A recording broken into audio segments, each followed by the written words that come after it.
Hello friends, एक बार फिर से आप सभी का हमारे YouTube channel IAS PCS dream classes पर बहुत बहुत स्वागत है।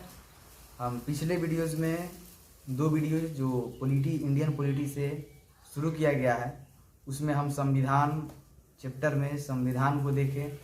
उसके बाद से संविधान क्या है, संविधान का वर्गीकरण, संविधान की आवश्यकता क्यों पड़ी। उसके बाद वाले वीडियोज़ में हम संविधान सभा क्या है, संविधान सभा की मांग कौन कौन किया और संविधान सभा का गठन कैसे हुआ उसको पढ़े थे। और ये जो हमारा संविधान चैप्टर में तीसरा वीडियो है वो है संविधान सभा की कार्यवाही और उद्देश्य प्रस्ताव कौन कौन से इसमें हैं, तो उसको हम लोग यहाँ पे बात करेंगे। तो चलिए शुरू करते हैं संविधान सभा की कार्यवाही से। 20 नवंबर 1946 को संविधान सभा की जो निर्वाचन हुआ या मनोनयन हुआ, ब्रिटिश भारत में निर्वाचन और देशी रियासतों में मनोनयन की क्रिया शामिल थी। तो 26 नवंबर 1946 को निर्वाचित सदस्यों का आमंत्रित किया गया और उनको संविधान सभा की प्रथम बैठक जो 9 दिसंबर 1946 को हुआ उसमें उनको बुलाया गया। तो संविधान सभा की कार्यवाही में जो संविधान सभा की प्रथम बैठक हुई, प्रथम बैठक वो हुआ दोस्तों 9 दिसंबर 1946 को।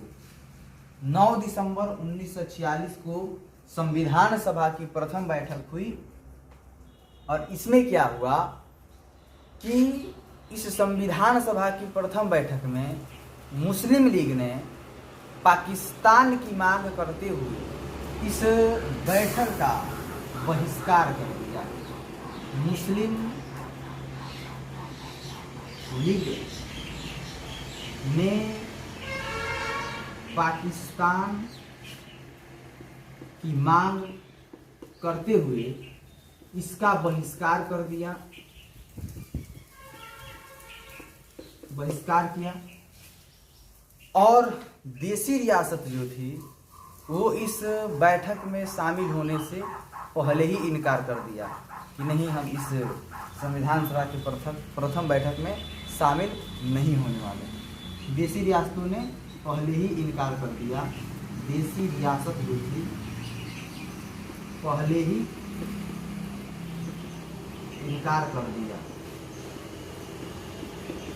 इस सभा में शामिल होने से देशी रियासतों ने पहले ही इनकार कर दिया। तो बच गए मात्र 211 सदस्य।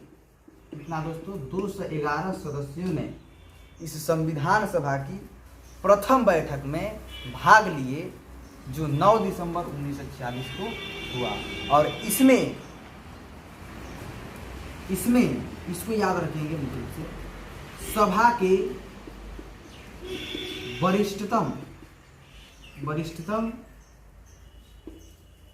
वरिष्ठतम सच्चिदानंद सिन्हा को अस्थायी अध्यक्ष बनाया गया इस संविधान सभा के प्रथम बैठक में। इसको वरिष्ठतम सदस्य जो थे डॉक्टर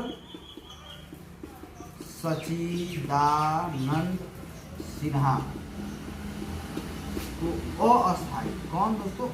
अस्थायी अध्यक्ष बनाया गया संविधान सभा की प्रथम बैठक में।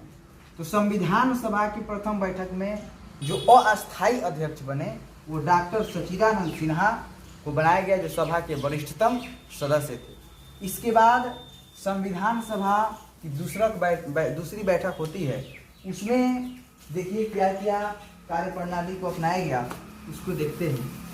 तो संविधान सभा की प्रथम बैठक जो 9 दिसंबर 1946 में हुआ देख रहे होंगे, इसमें मुस्लिम लीग ने पाकिस्तान की मांग करते हुए इस बैठक का बहिष्कार कर दिया और देशी रियासतों ने इस बैठक में पहले ही शामिल होने से इनकार कर दिए थे। तो बच गए 211 सदस्य जो इस सभा में शामिल हुए और सभा के वरिष्ठतम अध्यक्ष डॉक्टर सच्चिदानंद सिन्हा को अस्थायी अध्यक्ष बनाया गया। अब आते हैं दूसरी बैठक जो संविधान सभा की हुई। तो संविधान सभा की जो दूसरी बैठक हुई, दूसरी बैठक वो हुआ दोस्तों 11 दिसंबर 1946 को। 11 दिसंबर 1946 को संविधान सभा की दूसरी बैठक हुई और इसमें डॉक्टर राजेंद्र प्रसाद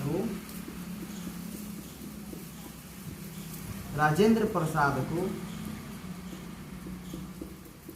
सभा का अस्थायी, बहुत इंपॉर्टेंट, अध्यक्ष बनाए गए। याद रखेंगे संविधान सभा का अस्थायी अध्यक्ष कौन है? तो डॉक्टर राजेंद्र प्रसाद थे संविधान सभा के अस्थायी अध्यक्ष। और एच मुखर्जी को उपाध्यक्ष के रूप में एच सी मुखर्जी हैं, इनको उप अध्यक्ष बनाया गया। एच सी मुखर्जी को उप अध्यक्ष बनाया गया इस संविधान सभा के दूसरी बैठक में। और 13 दिसंबर 1946 को पंडित जवाहरलाल नेहरू ने एक उद्देश्य प्रस्ताव पेश किया जो 22 जनवरी 1947 को पारित हुआ।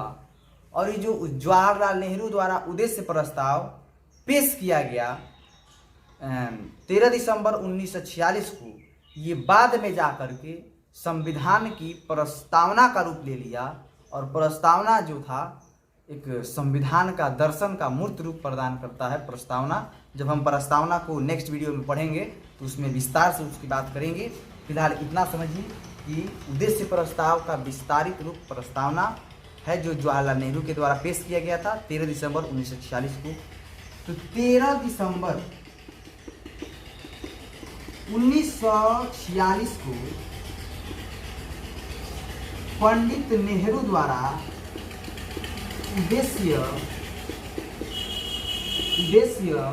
प्रस्ताव पेश किया गया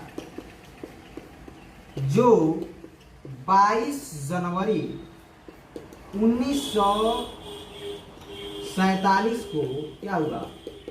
पारित हुआ। ठीक है, 22 जनवरी 1947 को पारित हुआ और ये प्रस्तावना का रूप ले लिया उद्देश्य प्रस्ताव।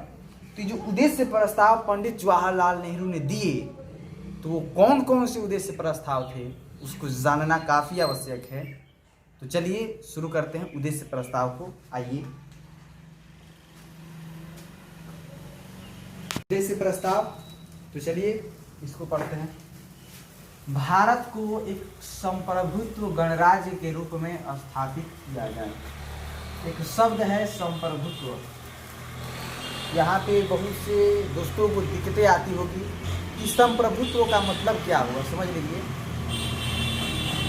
जो अपना निर्णय स्वयं ले सके, जिसके पास अपना निर्णय लेने की स्वयं क्षमता हो, वो अपना निर्णय लेने के लिए अपना खुद स्वतंत्र है, उस तरीके के देश को हम संप्रभुत्व देश के अंतर्गत रखेंगे। इसमें कोई बाह्य देश का दबाव नहीं रहेगा, वो अपना निर्णय खुद लेगा, स्वयं, उसको संप्रभुत्व कहेंगे। समझ गए होंगे।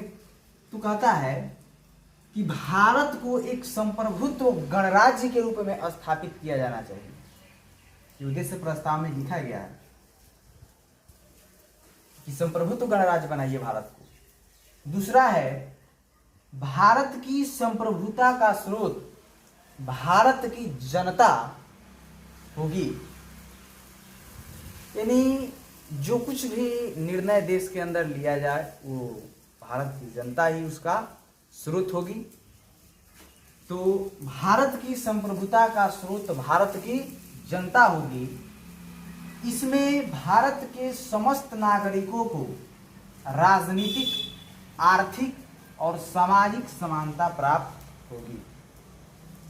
भारत के समस्त नागरिकों को राजनीतिक, आर्थिक एवं सामाजिक सभी तरह के समानता प्राप्त होगी।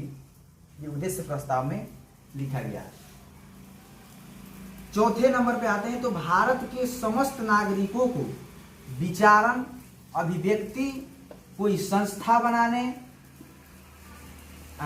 कोई व्यवसाय और किसी भी धर्म तथा मत को मानने की या न मानने की स्वतंत्रता होगी। समझिएगा थोड़ा कि इसमें कहा गया है कि भारत के समस्त नागरिकों को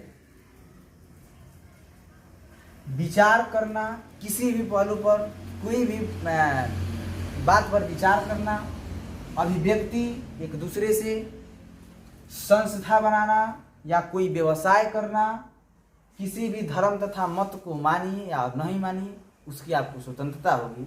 ये उद्देश्य प्रस्ताव कहता है।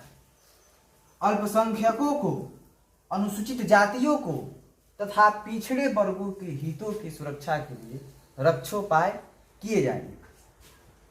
इसके बाद देश की एकता को स्थायित्व प्रदान किया जाएगा। देश की जो एकता है उसको अस्थायी बनाइए, अस्थायित्व प्रदान किया जाएगा। उद्देश्य प्रस्ताव में लिखा हुआ है। अंत में जो है भारत की प्राचीन सभ्यता को उचित अधिकार दिलाया जाए तथा विश्व शांति, मानव कल्याण में इसका योगदान सुनिश्चित किया जाएगा। ये उद्देश्य प्रस्ताव में पंडित जवाहरलाल नेहरू ने जो 13 दिसंबर 1946 को पेश किया, जो 22 जनवरी 1947 को पारित हुआ। और जो उद्देश्य प्रस्ताव है बाद में प्रस्तावना का रूप ले लिया। तो एक तरीके से हम कह सकते हैं कि प्रस्तावना उन भावनाओं और इच्छाओं का सूचक था जिसका भारतीय लगभग कई पिछले वर्षों से संघर्ष करते आ रहे थे, वो इस उद्देश्य प्रस्ताव से प्राप्त हो गया।